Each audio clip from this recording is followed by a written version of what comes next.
Alors, l'objectif, c'est de programmer une fonction qui calcule le double d'un nombre. Donc, je vais aller dans Fonction.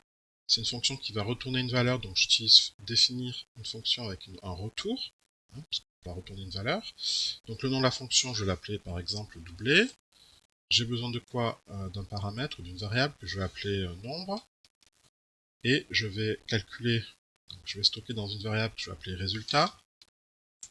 Je vais stocker dans ce résultat la valeur qui sera 2 fois le nombre. Donc je vais dans le menu maths, je clique ici, hop, chercher la valeur 2.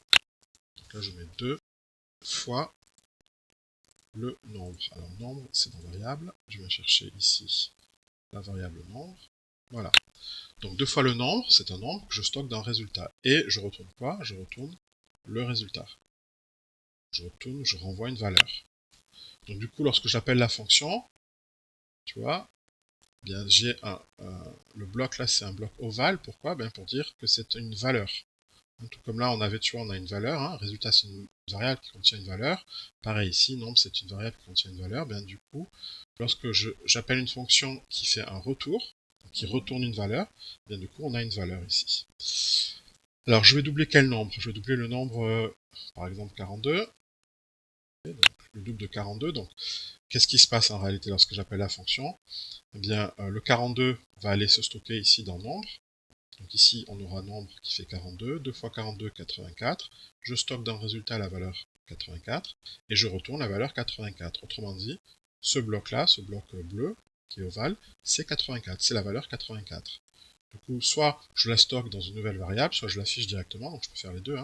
Je vais afficher directement cette variable, enfin cette valeur. Donc j'exécute, et on a ici 84 qui s'affiche. Je peux changer, je change les valeurs, par exemple je mets 10, j'exécute, j'ai bien 20 qui s'affiche, c'est bien le double. Et maintenant, au lieu d'afficher directement, je peux d'abord stocker cette valeur dans une nouvelle variable. Donc, je peux créer une variable. Tout ce qui est valeur, je stocke. Donc là, je vais l'appeler, je sais pas, le double, par exemple, le double. Voilà. Et j'affecte donc à double la valeur, celle-ci.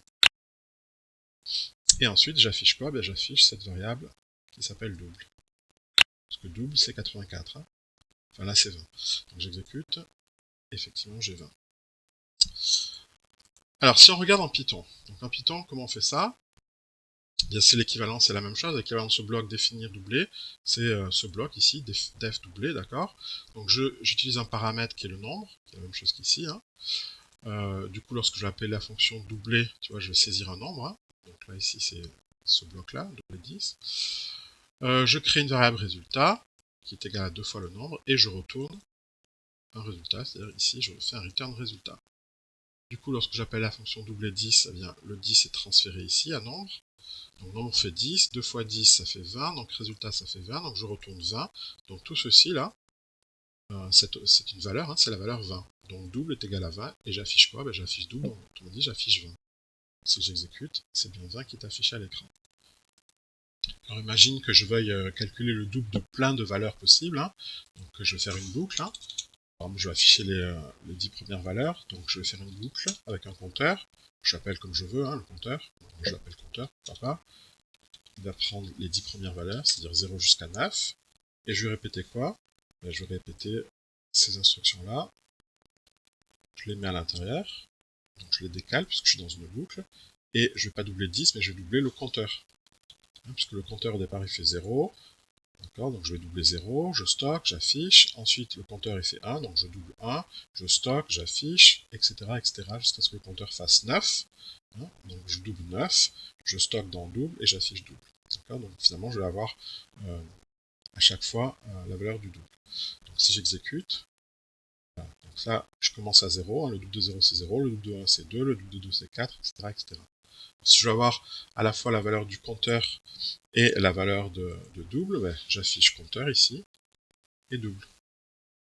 Je vais afficher donc compteur qui fait au départ 0, et le double de 0 ça fait 0. Ensuite le compteur fera 1, le double ça fera 2, etc.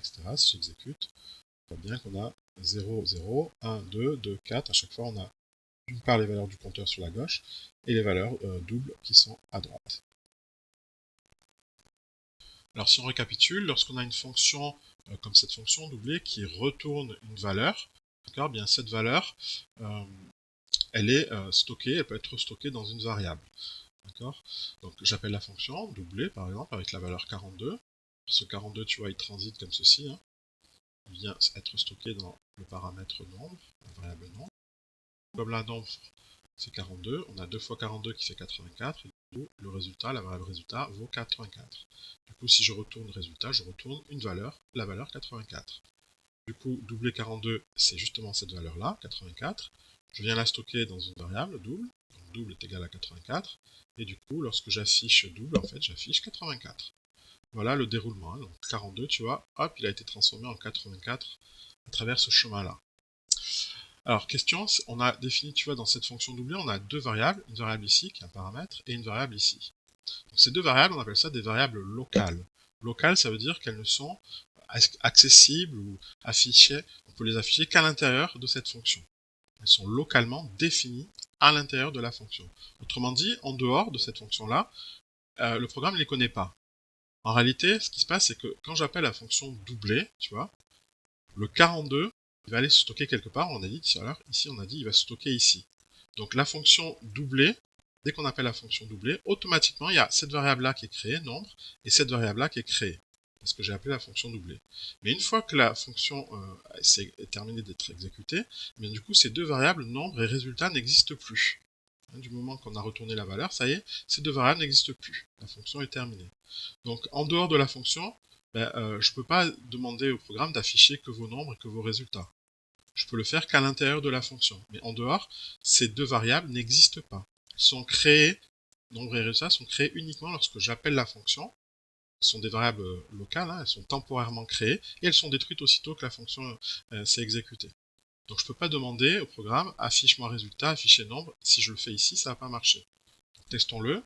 Je vais demander par exemple, donc j'appelle la fonction, par exemple doubler, je demande doubler à 42, et je demande affiche-moi nombre. Affiche-moi nombre. Qu'est-ce qu'il fait? Il ne va pas afficher nombre. Pourquoi? Parce qu'il ne sait pas ce que c'est nombre. D'accord? Même si tu le fais dans l'IDLE, hein, par exemple, faisons ce programme dans l'IDLE, il va te mettre un message d'erreur. Je viens créer un nouveau fichier. Voilà, fichier sauvegarder, CTRL S, je vais l'appeler double. Voilà. Et j'exécute F5. Le même effet, nombre n'est pas défini. Hein, la variable nombre ici, il ne sait pas ce que c'est. De même que si j'affiche résultat, il va me dire je ne sais pas ce que c'est résultat. Testons-le, donc F5, il me dit résultat n'est pas défini. Par contre, si je demande à l'intérieur là, si je demande affiche-moi résultat, là il comprend, parce que c'est une variable qui est locale. Donc voilà. Donc là j'ai pas besoin de le faire là. Du coup, si je fais doubler 42, du coup il va doubler 42, donc résultat fait 84, il va afficher 84. Parce que cette variable-là, elle est connue à l'intérieur de la fonction. Donc si j'exécute, il me fait 84, tu vois. Pareil pour nombre. Si je demande d'afficher ici nombre, là, il va m'afficher le nombre, c'est-à-dire ici 42. J'appelle la fonction 5, et il affiche 42. Hein, il affiche la variable nombre. Donc si je mets afficher nombre, je le mets ici, comme je te l'ai montré. Hein. Si je le mets ici, c'est parce que c'est nombre. D'accord? C'est une variable locale.